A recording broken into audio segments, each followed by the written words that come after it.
طايبة. طابت. طابت ما في دم. وهنا برضو طابت. انت تبطي. انت تبطي. يلا مش نحطها عند الدجاج البراهمة. هات اشوف. ما شاء الله سكر لي الباب. ما شاء الله ما شاء الله. امسك اشوف من جناحين التنين. تنين تنين تنين. يلا على البيت. غاد. حبوه يا جماعة حبوه. سكري.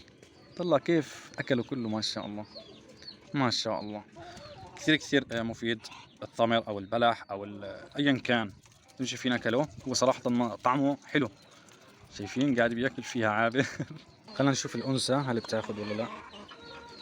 ما شاء الله أخذ والله يا جماعة. شكله هذا كثير كثير مفيد للطيور كمان. شوفوا بغض النظر ما زال الطير أخذ منه وأكل اعرف إنه هذا مفيد لإلهم. يلا كول كول.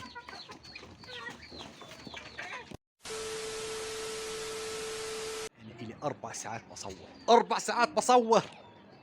السلام عليكم ورحمة الله تعالى وبركاته حبايبي. رجعنا لكم في فيديو جديد. طبعا يا جماعة الخير اليوم إن شاء الله هنعمل لكم محتوى خفيف ونظيف هيعجبكم إن شاء الله. طبعا يا جماعة الخير حنطعم الطيور التمر أو البلح أو اللي لقطناه من فوق الزوايد وحنطعميه. حنشوف كيف رد فعله، ايش فوائد التمر او البلح للطيور كلها، وحنشوف مين اللي بياكل من الطيور من اول قفص لاخر قفص ومين اللي بياكلش. وبنفس الوقت حناخد قدوة وفدوة وحنحطهم عند الدجاج البراهمة وحنشوف ايش بدنا نسوي. طبعا البط كان غاد حنرجعه ثاني وبس. خلكم معنا لاخر الفيديو ان شاء الله تستفيدوا وتستمتعوا معنا. في حاجات كثيرة صارت مضحكة وبس زي ما تعودنا. اربط حسنة الامانة وانزل تحت واشترك في القناة وفعل تنبيه الجرس الفاقة مع زر لسلك الجديد وخلنا نروح. ليتس جو. دخلها دخلها دخلها. امسك امسك. طبعا يا جماعة الخير ان شاء الله في الحلقة هذه طبعا في الحلقة هذه ان شاء الله يا جماعة الخير معانا تمر او بلح او سموه زي ما تسموه. بدنا نشوف هل بياكل الطيور من هذا البلح او التمر او ايا كان. هذا هو. طبعا هذا بعد ما احنا لقطنا الشجره كان في مفقص وهيك. طبعا كمان حنطعمي اللي هو الطيور وحنشوف كيف رد فعلها. تمام. خلينا نرجع البط بعد ما تسبح. يلا يلا يا بابا امسك لي اياهم واحده واحده ورجعهم في البيت. يلا. لا لا ايش تغسلهم مشريطه.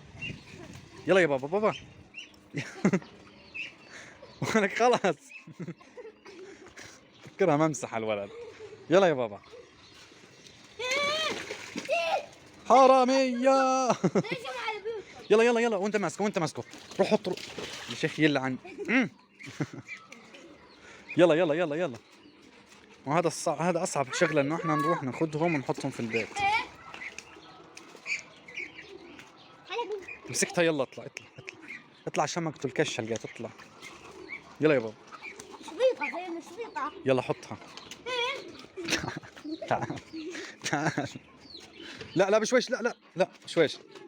يلا امسك هذه. هات اشوف هات. روح هات غيرها. روح هات غيرها. ما شاء الله. طبعا لسه بدها تتحمم او لسه بدها تنظف ريشها من المويه فبتصير بيضة كليا. اديها لاخوك اديها لاخوك اديها لاخوك. اديها لاخوك. يلا هات الذكر.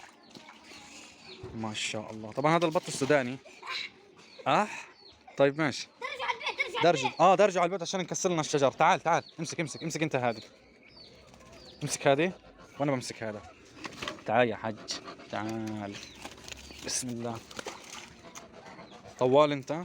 شو اللي يلا تعال. بسم الله بسم الله بسم الله بسم الله. طبعا بعد ما حطيناهم في البيت قاعدين بنظفوا ريشهم. يلا افتح الباب افتح الباب. ما شاء الله ما شاء الله. والله يمكن في 5 كيلو ومع المية صار 6 كيلو. يابا افتح الباب. يلا يلا يا بابا. حطها بشويش. اوعى اوعى. بسم الله. طيب يا حج اهدى. ما شاء الله. تمام. ايش حكينا بدنا نسوي؟ بدنا ناخذ. انت ايش بتسوي انت؟ كم بيضة صاروا؟ طبعا ايام زمان لما كان عندنا قبل فترة قبل تقريبا اسبوع كان عندنا سمان. بدل ما يصير 4 هذول 4. 5 يا بعيدوا مني. مغطية هذه. ايه. لقوهم هان في بيت الحمام لانه احنا كنا نحط السمان هان يتلعوب فلقوهم. تمام. ايش معانا اليوم؟ معانا اللي هو هذا البلح. هنقوم في طعامه للطيور.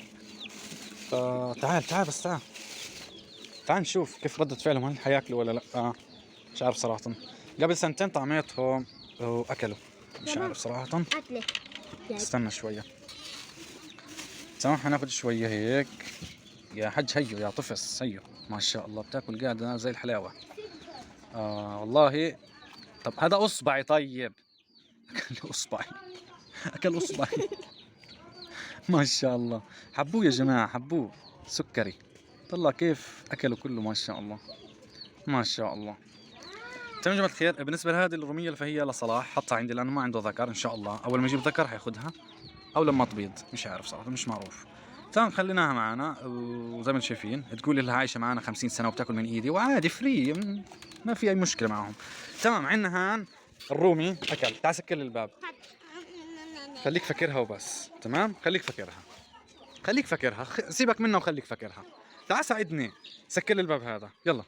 تعال يا آدم. أمير تعال معي، تعال نشوف الدجاج بياكل ولا لا. تعرفش لما طلعت سته؟ تعرفش؟ تمام يا جماعة الخير حناخد حبة انكسرت نشوف. الشجرة يا ولاد. كسروها، عدلها وخلص. افتح لي الباب عشان ادخلهم. يا اكلوا والله يا جماعة الخير بياكلوا. هات شوف بسم الله ما شاء الله. تمام بدنا نشوف بياكلوا ولا لا. صراحة يا جماعة الخير بياكلوا قاعدين، والله بياكلوا فيه قاعدين. ايش جبتهم؟ طب يلا دخلهم. افتح الباب طب. ماخذ زيتونة وبياكل فيها. يلا يا حج يلا.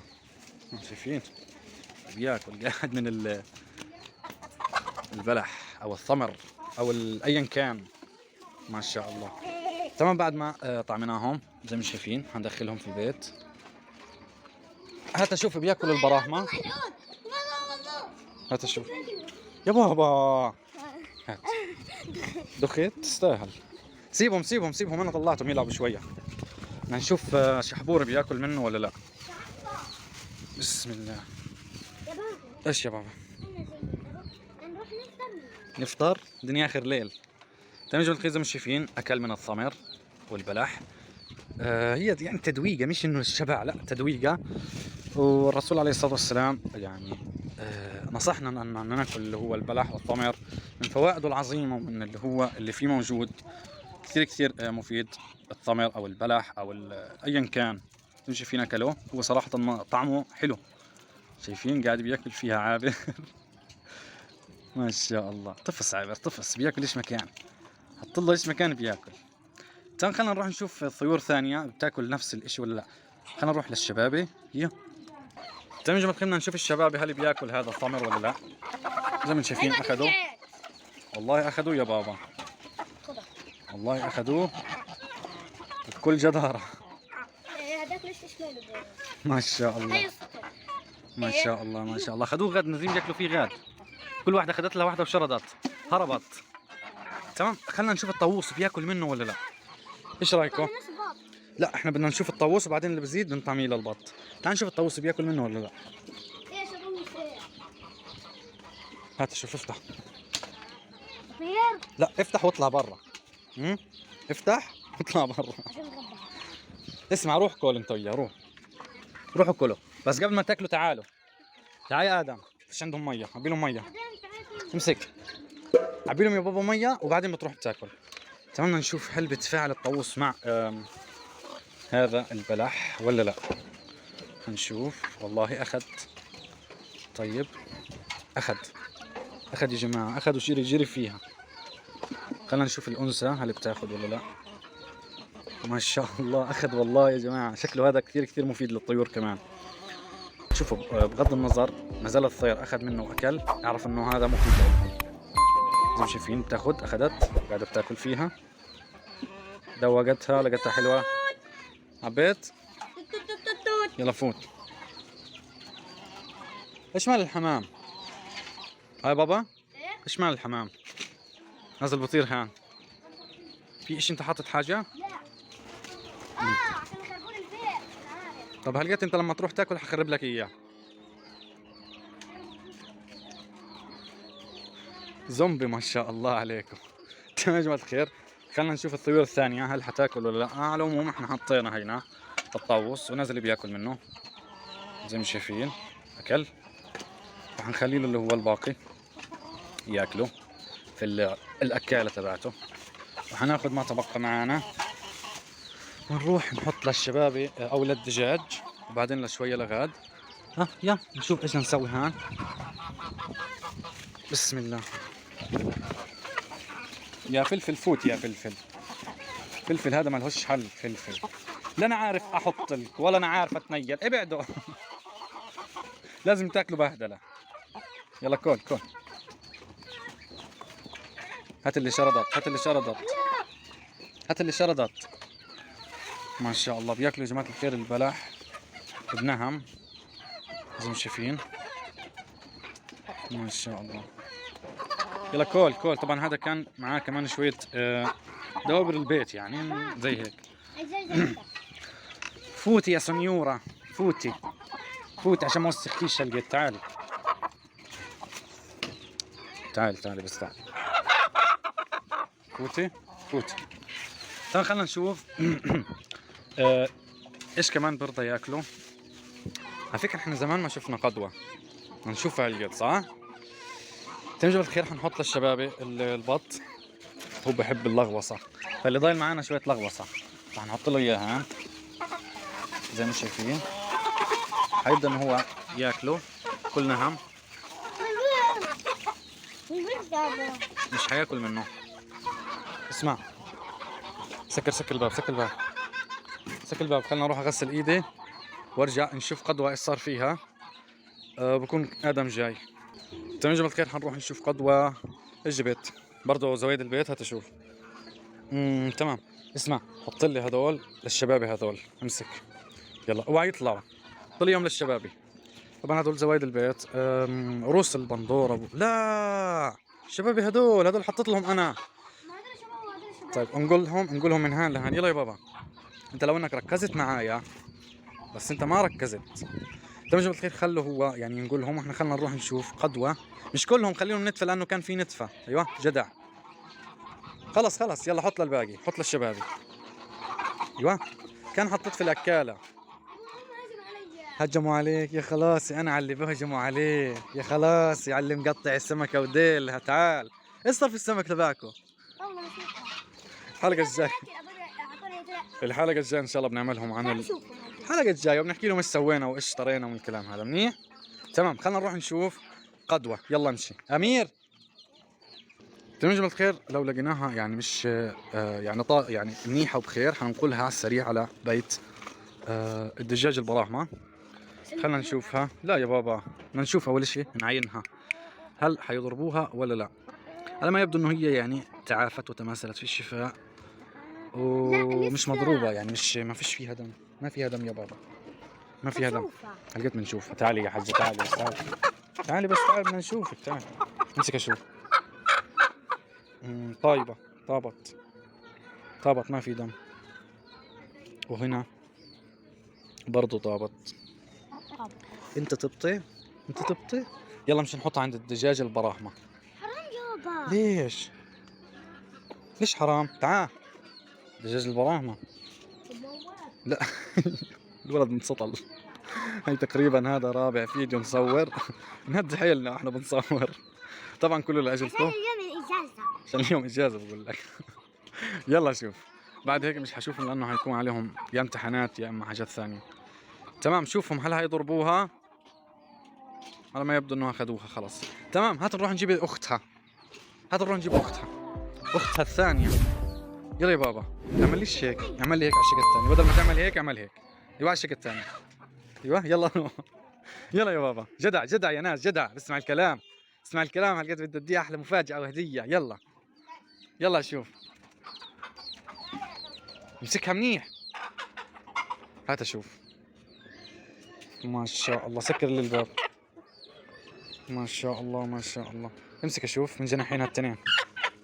تنين. يلا على البيت. غاد فلفل حامي هيك او انتايتي كوكو. ها سامعين. تمام حنحط الثانية عند دجاج البراهمة. خلص. يعني خلص خلي كل دجاج بنوعه مع بعض. زي ما جماعة الخير زي ما شايفين حطينا للطيور الطعام، وحطينا له اللي هو التدويق او التحليه. هذه حلينا فيها. يعني كل الناس تتحلى في الاسراء والمعراج وهم ما يتحلوش، لا والله بدنا نحليهم. طبعا هو الفيديو حيجي بعد الاسراء والمعراج، ولكن احنا مصورينه يوم الاسراء والمعراج. تمام. طب شوفهم يا بابا.